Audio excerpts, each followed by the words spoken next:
If your Xbox controller is not syncing, here's how to fix it.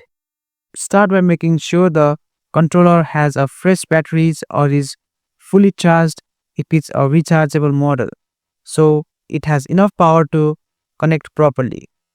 Next, turn on your Xbox console and press the sync button on both the console and the controller, holding them until the controller's light starts flashing, indicating it's searching for a connection.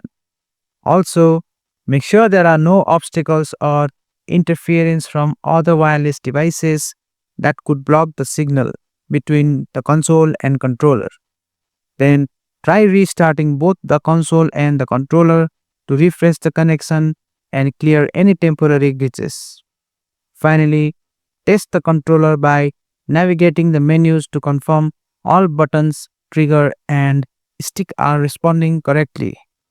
For more Xbox tips, watch our next video on fixing Xbox controller drifting issues.